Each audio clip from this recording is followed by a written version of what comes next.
Well, when Jordan Peterson first started talking about compelled speech and compelled use of pronouns, I remember people thinking, like, why do you care about this? This is like such a small issue with a marginalized group of people. Like, let them have their identity and use the pronouns they want. And, you know, this is like, what was it, 2015, 2016?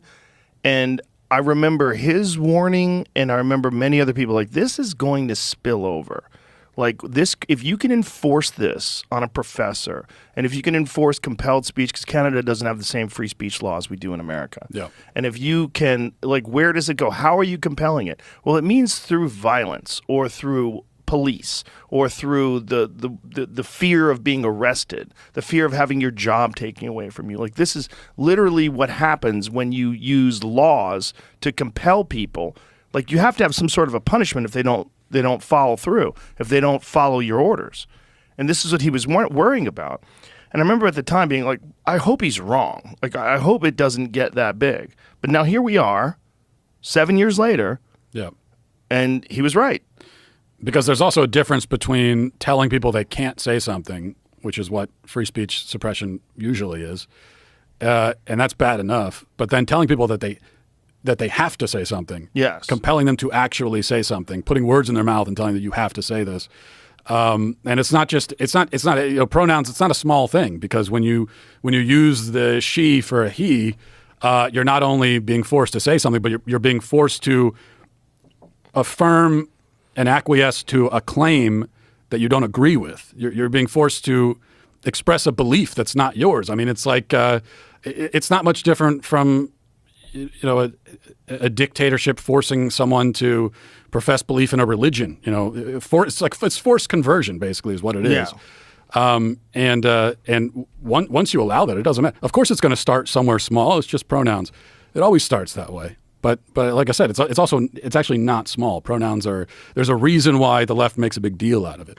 So anytime people on the right say, well, it's not a big deal, in response to the left making a big deal about something, well, they wouldn't be making a big deal about it if it wasn't a big deal. And the fact that they're choosing this hill to defend should tell you that there's something here worth fighting over. My kid was going to school with a girl who was a they, them. She decided she was a they, them. And she demanded that they talk in they, them way. Like, you had to use, when you were referring to her as a plural. This girl wore makeup, dressed like a girl, just decided that she was a they, them, and would get angry if you misgendered her and not calling her a plural.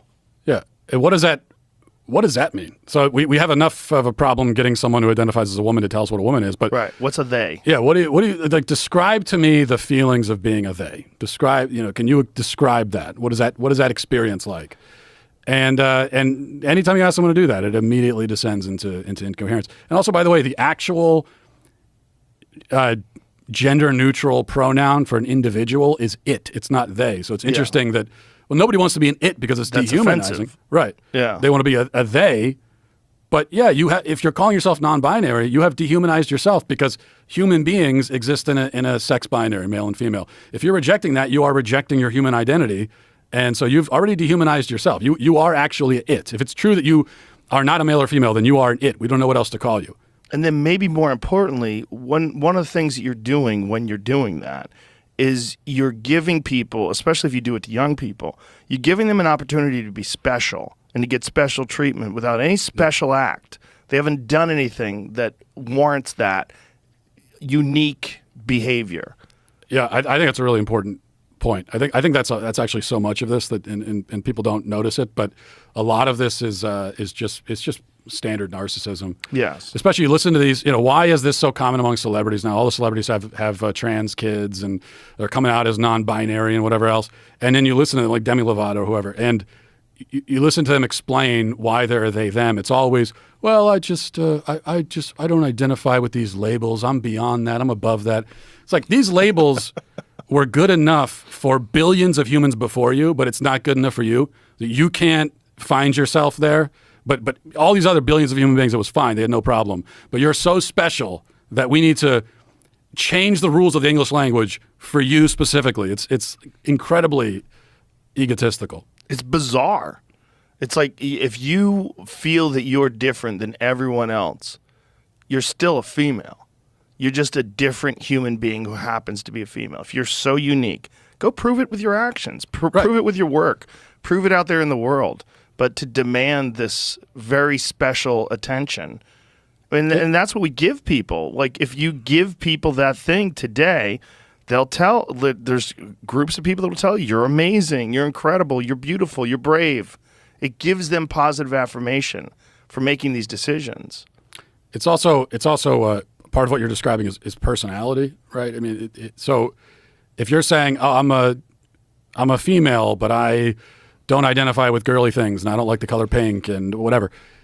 Okay, that's your personality, and it's fine. There are many ways to be a woman. There are many ways to be a man. There's like almost infinite ways of doing it because each man and woman has their own personality, their own perspective of the world, and that's fine. So I think that what I'm expressing is more the kind of traditional idea is much more expansive because it allows you as a man to just be who you are. You're still a man, but be who you are. The idea now is that if you're a man, but you have interests or ideas that fall outside of the standard norm, now you lose your manhood. You're actually a woman. So they're actually reinforcing the gender binary while trying to destroy it at the same time, which is interesting.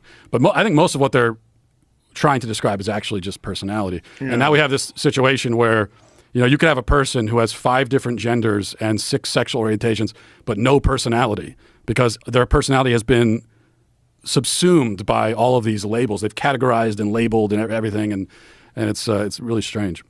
The art exhibit recently where the girls threw soup on the Van Gogh. You know about that story? Oh, yeah. They asked, someone was interviewing them. Oh, Patrick Bet-David was interviewing them and asked them, can I ask what your pronouns are? And she said she was he, she, they. He, she, and they. I go, so you're masculine, you're feminine, and you're plural. She's all of them. She's everything. She's basically like a Hindu god. It's like what are you?